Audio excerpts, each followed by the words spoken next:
Morning everybody. चलो, हम लोग क्या देख रहे थे? हम लोग इलेक्ट्रोडायनामिक्स में देख रहे थे। इलेक्ट्रोडायनामिक्स, ठीक है।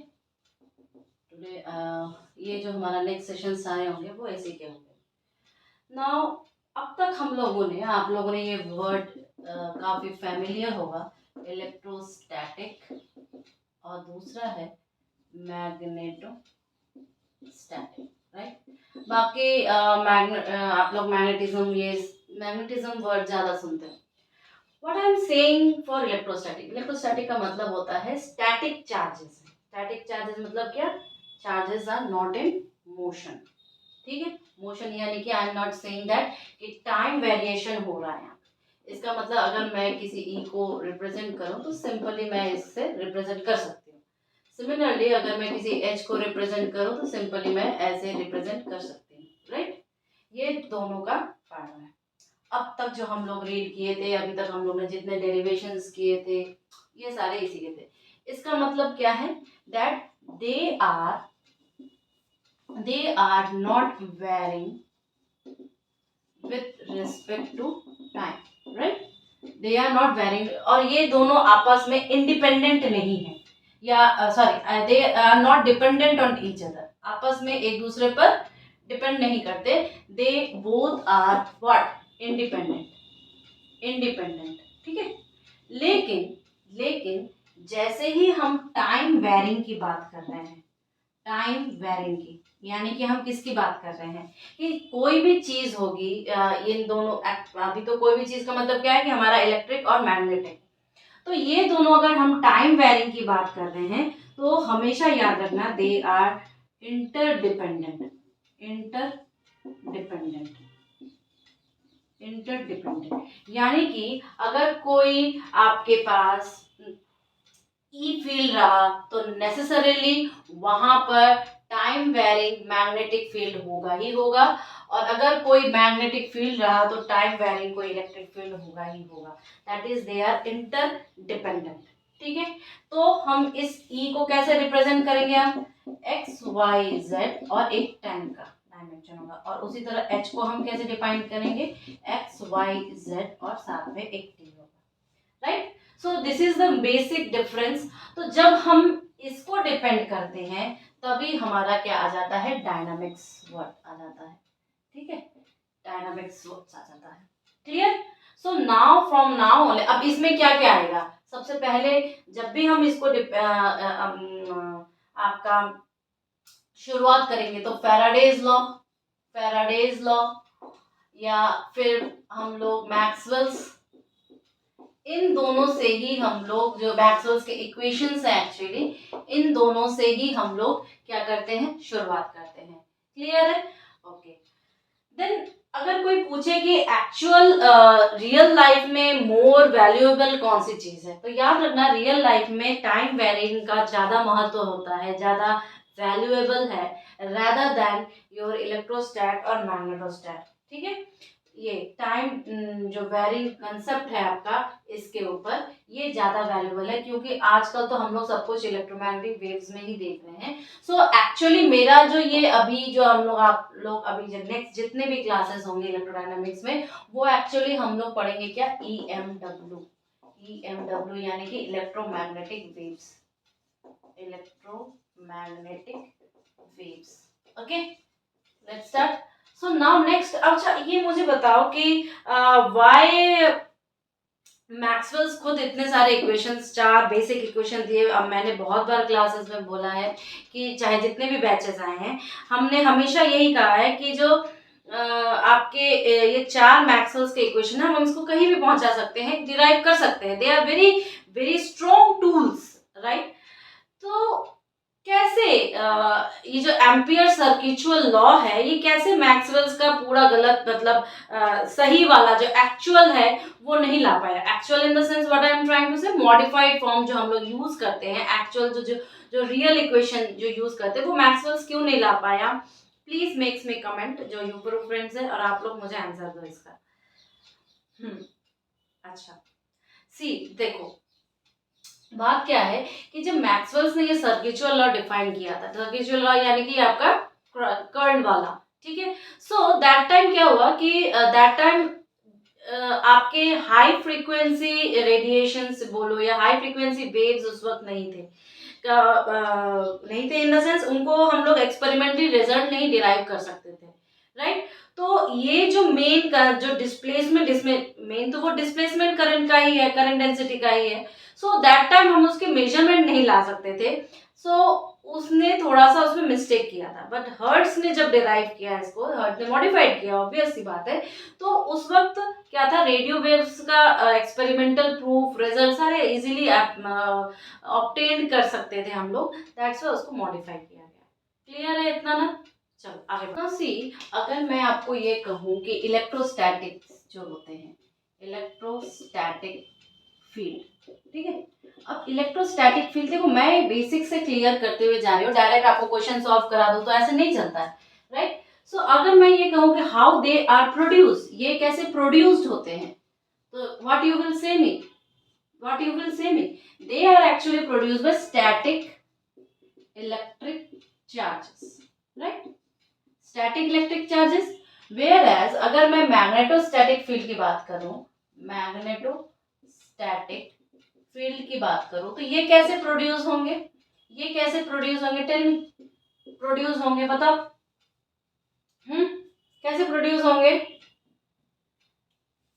हम लोग इसको दो तरीके से प्रोड्यूस कर सकते हैं, हमेशा याद रखना, हम लोग इसको दो तरीके से प्रोड्यूस, एक तो आपके मैग्नेटिक चार्जेस जो पोल्स होते हैं, मैग्नेटिक पोल्स, ठीक है, और दूसरा आपका मोशन ऑफ इलेक्ट्रिक चार्जेस, क्या होगा, मोशन ऑफ इलेक्ट्रिक चार्जेस। लेकिन इसमें बात यह है कि ये यूनिफॉर्म मोशन होता है, ठीक है, ये कैसा मोशन होता है, यूनिफॉर्म मोशन।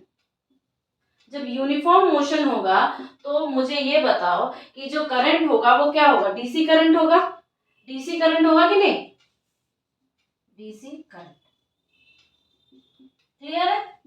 ओके, ये बेसिक सा डिफरेंस है जो आपको पता होना चाहिए। लेकिन जैसे ही हम टाइम वेरिंग पर आ जाते हैं, जैसे ही हम इन दोनों को छोड़ के, इन दोनों को छोड़ के टाइम वेरिंग पर आते हैं, टाइम वेरिंग पर, तो ये बताओ टाइम वेरिंग पर कैसे प्रोड्यूस होगा, टाइम वेरिंग जो फील्ड्स होते हैं, एक्चुअली टाइम वेरिंग फील्ड्स जो होते हैं वो प्रोड्यूस होते हैं, फील्ड्स बोलो या वेव्स बोलो, एक्चुअल में ये वेव्स हैं।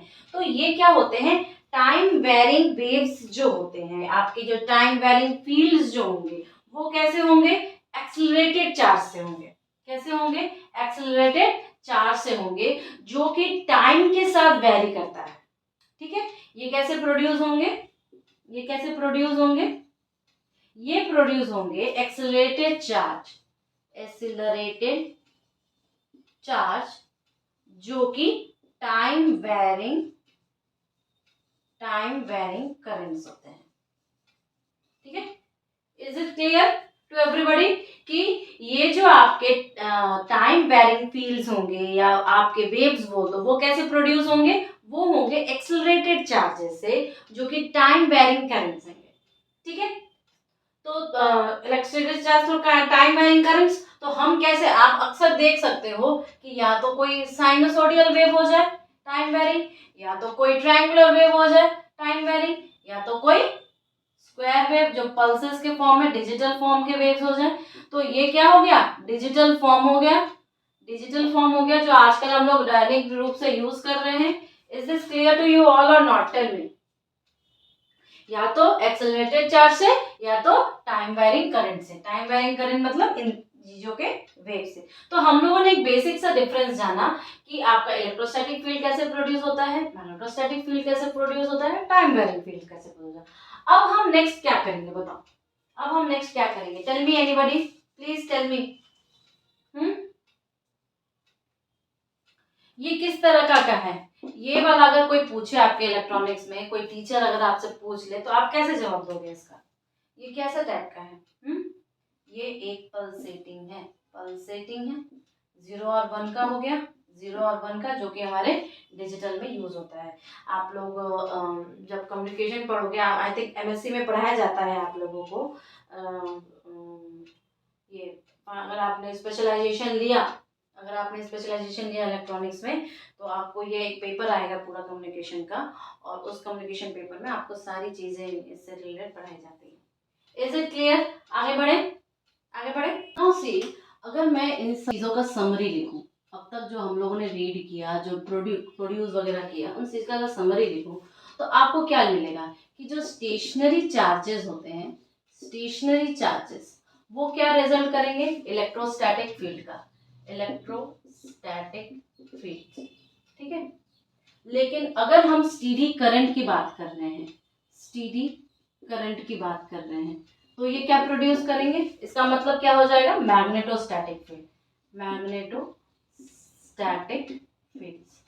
लेकिन अगर मैं ये बोलूं कि मेरे पास टाइम वेरिंग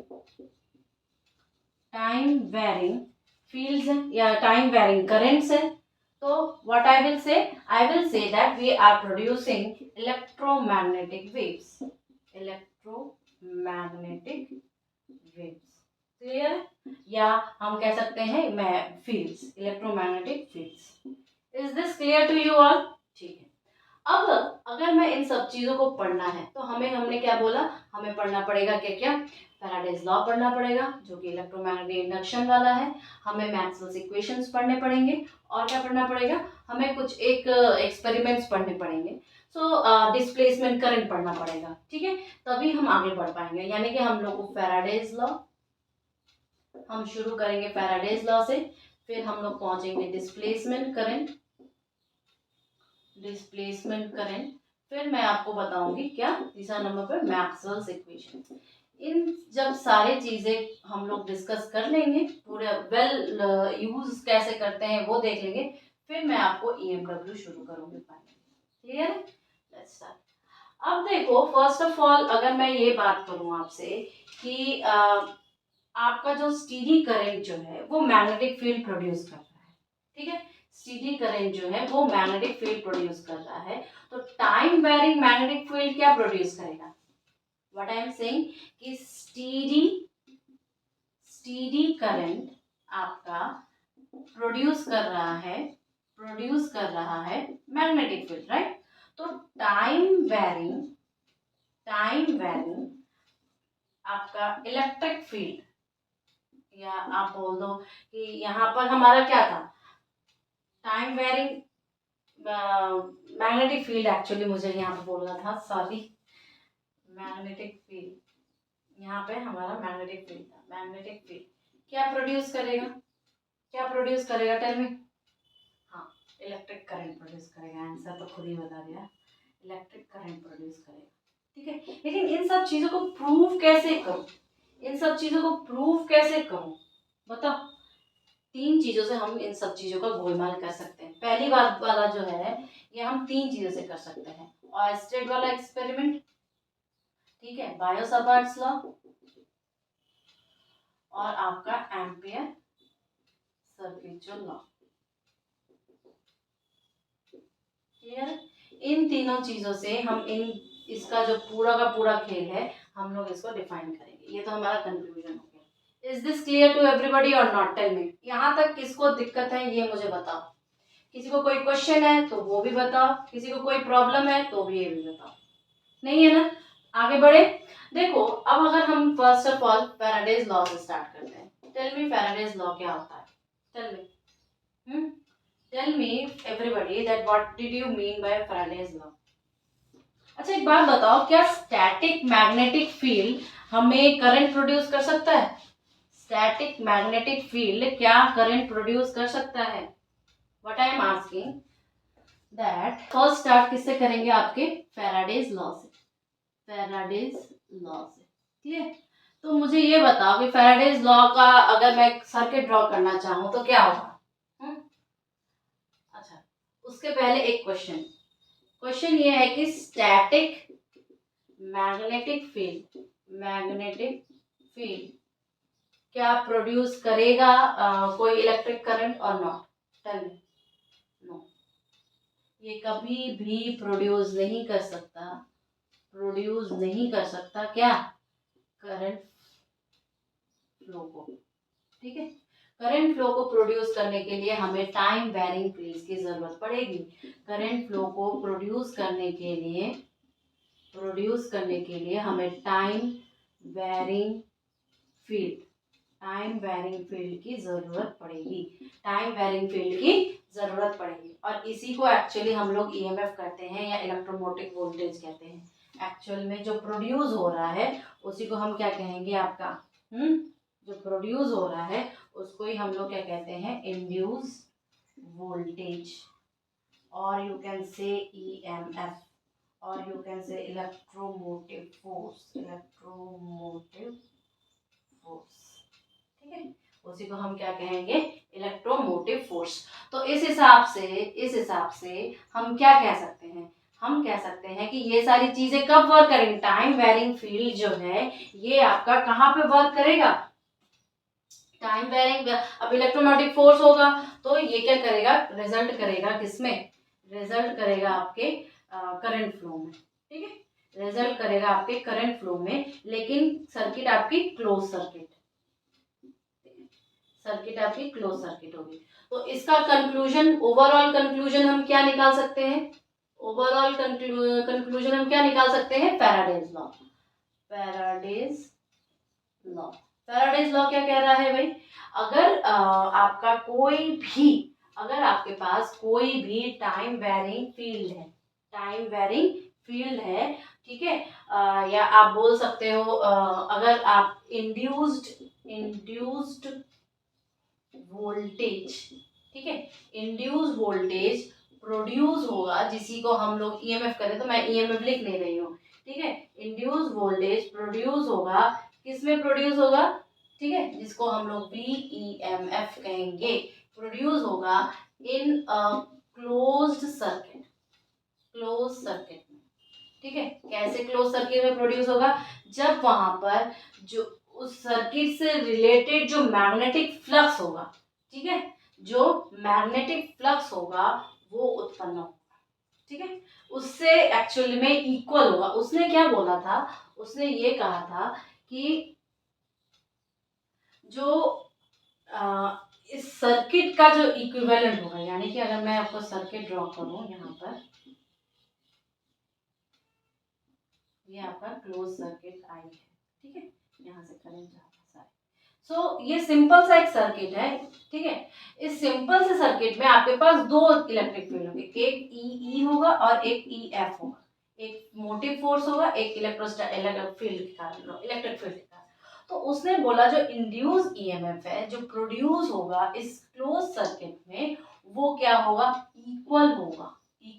किसके इक्वल होगा, time rate change of magnetic flux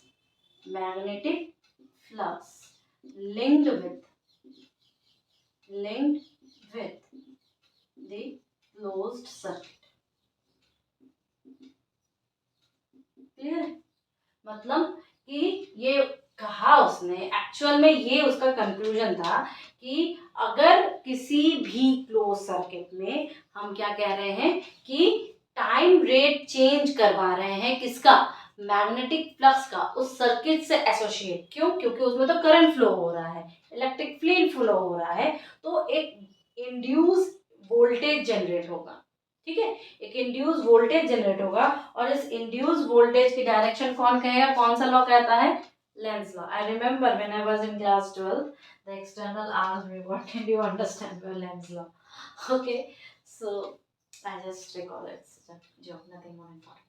तो this is the main conclusion of Faraday's law. अब इसका इस्तेमाल बेटा बहुत ज्यादा जरूरी है, जो कि हम लोग मैक्सवेल्स इक्वेशन में आपको दिखाएंगे, बट इतना आपको समझ में आ गया है। अच्छा ये बताओ, ई और ई एफ, ई और ई एफ, ई क्या है, इलेक्ट्रिक फील्ड की डायरेक्शन है, ठीक है, और ये क्या है, ई एफ, ये इलेक्ट्रोमोटिव फोर्स है। तो ऑब्वियस सी बात है दोनों की डायरेक्शन क्या हो जाएगी, opposite. E and E F both have opposite direction,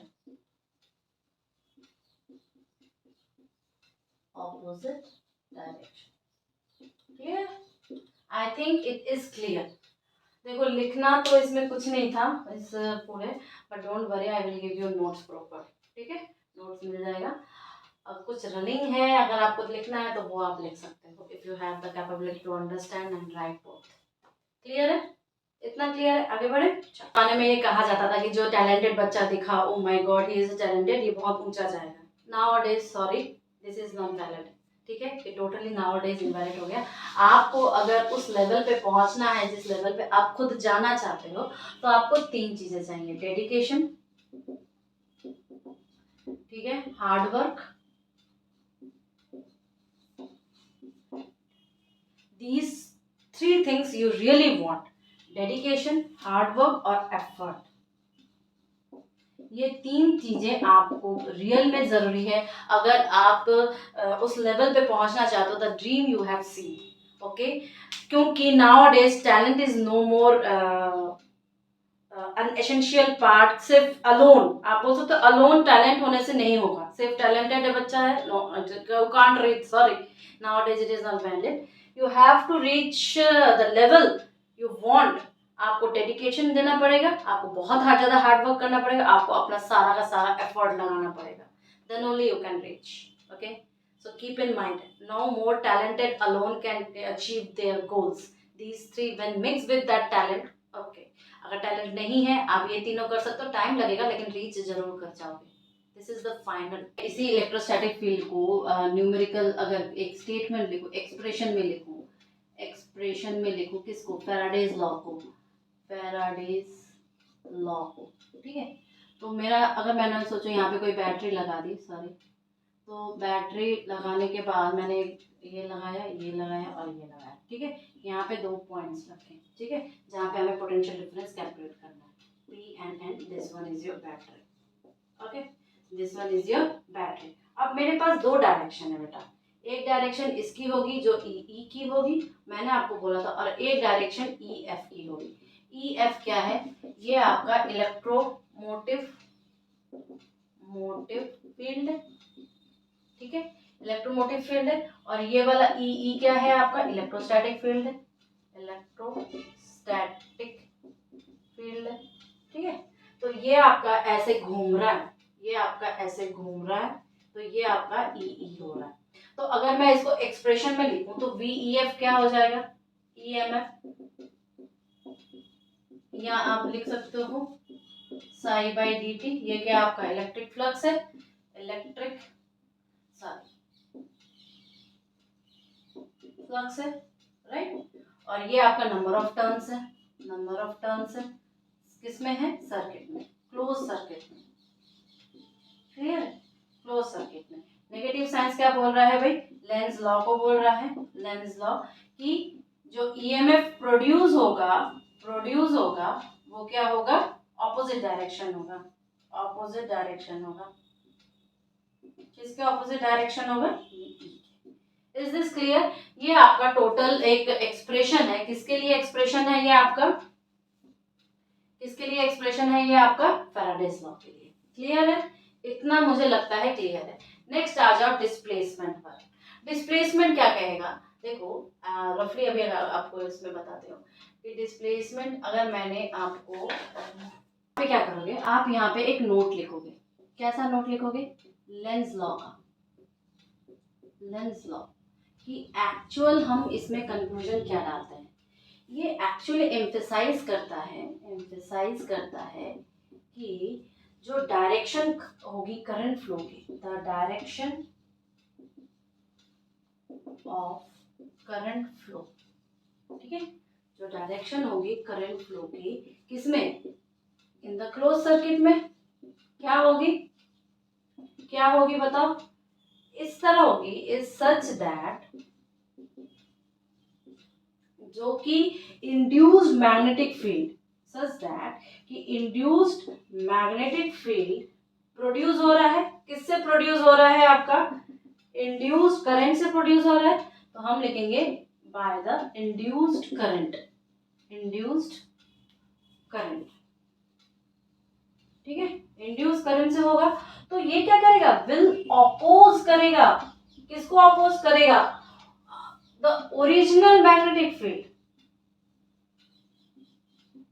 ये थोड़ा सा तुम्हें याद रखना पड़ेगा कि जो लेंज लॉ है वो क्या एम्फसाइज कर रहा है, सारी चीजें जानते हैं, डायरेक्शन, रेट, ये वो सारी चीजें तुम लोग जानते हो, पर एक्चुअल में एम्फसाइज क्या कर रहा है, वो बोल रहा है कि जो डायरेक्शन होगी करंट फ्लो की, किससे प्रोड्यूस हुआ, करंट फ्लो की डायरेक्शन किसमें, क्लोज सर्किट में, और प्रोड्यूस किससे हुआ, वो इंड्यूस मैग्नेटिक फील्ड से प्रोड्यूस हुआ, और ये इंड्यूस मैग्नेटिक फील्ड यानी कि आपका इंड्यूस करंट से, तो डायरेक्शन को अपोज करेगा जो उसका ओरिजिनल मैग्नेटिक फील्ड था।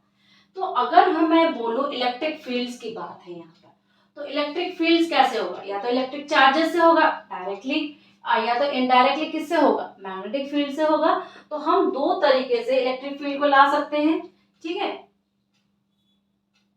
याद रखना, इस जो मैग्नेटिक फील्ड से हम जब निकाल रहे हैं आपका वाइस वर्सा, देखो इलेक्ट्रोमैग्नेटिज्म में या इलेक्ट्रोडायनामिक्स में हम हमेशा वाइस वर्सा करते हैं। वाइस वर्सा यानी कि मैंने शायद आपको पहले भी नोट्स में दिखाया था आपने, कि आप पलटोगे पन्ने तब देखोगे, सॉरी आपके बैच में नहीं, सिर्फ प्रीवियस वाले बैच में हो सकता है कि ई से हम एम लाएंगे, एम से हम फिर से ई लाएंगे, ये गोल गोल चक्कर हमें देखना पड़ेगा हमेशा, ठीक है। तो अभी हम क्या कर रहे हैं, मैग्नेट को चेंज करके इलेक्ट्रिक ला रहे हैं। तो हम ये लिखेंगे कि जो इलेक्ट्रिक फील्ड्स होगा, इलेक्ट्रिक फील्ड जो होगा वो क्या होगा, एक तो होगा cause by your electric charges, electric charges, या दूसरा हम ये लिख सकते हैं कि डायरेक्टली तो इलेक्ट्रिक चार्जेस से नहीं होगा, डायरेक्टली तो इलेक्ट्रिक चार्जेस से नहीं, या तो इनडायरेक्टली हम कैसे भी करके इलेक्ट्रिक चार्जेस को लाएंगे, indirectly by electric charges. Clear, दो तरीके से। अब इनडायरेक्टली वाला क्या क्या है, देखो जनरेटर है आपके, फिर आपके जो सेल्स हैं जैसे फोटोवोल्टाइक सेल्स हो गया, फ्यूल सेल्स हो गए, ठीक है, इलेक्ट्रिक जनरेटर्स हो गए। So all these things your example of your indirect electric fields, indirect electric fields. Clear है इतना। लॉ के एक्सपेरिमेंट को हम क्या लिख सकते हैं, इस लेंस लॉ के एक्सपेरिमेंट को ई जो है वो हमारा ई एफ प्लस ई ई है, दो चीजें हैं आपके, ई एफ या ई ई है। अभी सिर्फ इतना ही देखो, वेक्टर साइन दो या ना दो कोई दिक्कत नहीं है, दे देते हैं, कोई दिक्कत नहीं। क्लियर, ये इन सब का हुआ। अब मुझे बताओ ये वाली पार्ट क्या होगी, इलेक्ट्रोस्टैटिक फील्ड है और हम जानते हैं ये कंजर्वेटिव होती है, ये क्या होती है, कंजर्वेटिव होती है, पर ये नॉन कंजर्वेटिव है, याद रखना, नॉन कंजर्वेटिव, ठीक है। दूसरी चीज, अगर मैं इसके पाथ को लेके बात करूं, इसके क्लोज पाथ को लेके बात करूं, तो हम क्या लिखेंगे, ई डॉट डी एल, तो ये क्या हो जाएगा, एक क्लोज पाथ, ये इसका E F dot D L से होगा, प्लस एक क्लोज पाथ इसका ई ई डॉट डी एल से होगा, ठीक है। तो मुझे बताओ इन दोनों में जीरो कौन सी चीज आ जाएगी, इन दोनों में जीरो कौन सी चीज आ जाएगी, याद रखो जो हम लोग आपका क्लोज ले रहे थे ना सर्किट, उसी से होगा, एल एल लगा दो, कोई दिक्कत नहीं। तो ये पार्ट क्या हो जाएगा आपका, जीरो हो जाएगा, because it is a conservative, right. तो हम इसका क्या देख लेंगे, हम देख लेंगे E F dot D L. अब इसका पी एन वगैरह, यहाँ से पी से एन तो ऑपोजिट डायरेक्शन में ये आएगा, तो एन से पी हो जाएगा, इसलिए ये माइनस साइन लेके आएगा। क्लियर है। तो हम अगर इस वी ई एम एफ यहाँ पे निकालेंगे तो माइनस टाइम्स ऑफ योर ये हो जाएगा। क्लियर है, माइनस टाइम्स ऑफ हो जाएगा। ये है डायग्राम ना आपका, मैंने अभी जो बनाया था, इसी डायग्राम में अप्लाई करें बेटा, कुछ लिखेंगे, याद करिए आप लोग पी से एन यहाँ पे लिखे थे, ठीक है। तो जो वी एम एफ हो जाएगा वो एक्चुअली क्या हो जाएगा बताओ, तो ये जो वी एम एफ हो जाएगा वो माइनस टाइम्स हो जाएगा, ठीक है, minus times of close integral, और ये कहाँ से कहाँ जाएगा, पी से एन तक जाएगा, किसका जाएगा, ई ई डॉट डी एल, ई ई डॉट डी एल, और ये क्या हो जाएगा बताओ, ये हो जाएगा तुम्हारा आई आर, आई आर, यानी कि इंटीग्रेशन ऑफ योर इलेक्ट्रिक जो फील्ड था, ठीक है, ये आपका इंटीग्रल किसका हो जाएगा, आपके बैटरी का हो जाएगा, बैटरी जो इलेक्ट्रोस्टैटिक फील्ड जनरेट करेगी, केमिकल है ना उसमें, तो केमिकल इनडायरेक्ट, मैंने अभी यही लिखा ना, इनडायरेक्टली बाय इलेक्ट्रिक चार्जेस, तो इसी में हमारा बैटरी आ जाएगी, बैटरीज आ जाएगी, और बैटरी जो होगी वो क्या होता है, केमिकल, केमिकल एनर्जी को इलेक्ट्रिकल एनर्जी में कन्वर्ट करती है, इलेक्ट्रिकल एनर्जी में। सो ये क्या हो जाएगा बताओ, ये चीज क्या हो जाएगी, आपकी जो ईएमएफ हो गई वो आपकी ई डॉट डी एल और आई आर हो गया। तो इसका हम एक कंक्लूजन, 3 कंक्लूजन लिखाएंगे कि कभी भी वो सेम नहीं रहती है। ठीक है, हम लोग हर चीज देखेंगे और यही चीज इक्वल टू पता है क्या हो जाएगा, close integral E F dot D L के बराबर हो जाएगा। तो हम कंक्लूजन निकालेंगे ये दोनों आपस में ऑपोजिट डायरेक्शंस होते हैं। इसका कंक्लूजन क्या निकला कि ये आपस में ऑपोजिट डायरेक्शंस होते हैं। क्लियर है? Is this clear to everybody? Tell me. अगर ये क्लियर है तो हम आगे बढ़ेंगे। इसमें मैंने ऐसा कुछ भी नहीं बताया है। तो अगर आप एक कंक्लूजन ड्रॉ करो, अगर आप एक कंक्लूजन ड्रॉ करो तो आप बता सकते हो मुझे कि कैसे, क्या क्या कंक्लूजन हम इसमें ड्रॉ कर सकते हैं, बताओ। देखो, एक चीज तो हम हमेशा याद रखना कि क्योंकि ये कंजर्वेटिव फोर्स है तो ई डॉट डी एल जो है आपका 0 है, लेकिन ये कभी भी एक स्टीडी करंट को मेंटेन नहीं कर सकता इस क्लोज्ड सर्किट में। इस क्लोज सर्किट में ये कभी भी आपके स्टीडी करंट को मेंटेन नहीं कर पाएगा। क्यों नहीं कर पाएगा? क्योंकि ये कंजर्वेटिव फोर्स है और ये is equal to I R हो जाता है, तो आपका लॉस होगा ही होगा। दूसरी चीज ये होगा कि ये जो आपका ई एफ वाला पार्ट है वो एक नॉन कंजर्वेटिव होता है। तीसरा पार्ट, अमूमन आपका अगर हम इलेक्ट्रोस्टैटिक जो वोल्टेज है, ठीक है, अगर हम इलेक्ट्रोस्टैटिक वोल्टेज की बात ना करें तो बाकी सभी टाइम में पोटेंशियल डिफरेंस और पोटेंशियल दोनों अलग चीज होती है। याद रखना, पोटेंशियल और पोटेंशियल डिफरेंस हमेशा अलग चीजें होती हैं अगर हम इलेक्ट्रोस्टैटिक पोटेंशियल की बात ना करें तो। क्लियर है इतना? तो इस 3 चीजों को हम कंक्लूड करेंगे, इन 3 चीजों को हम कंक्लूड करेंगे। नेक्स्ट जो होगा वो हमारा क्या होगा, डिस्प्लेसमेंट का।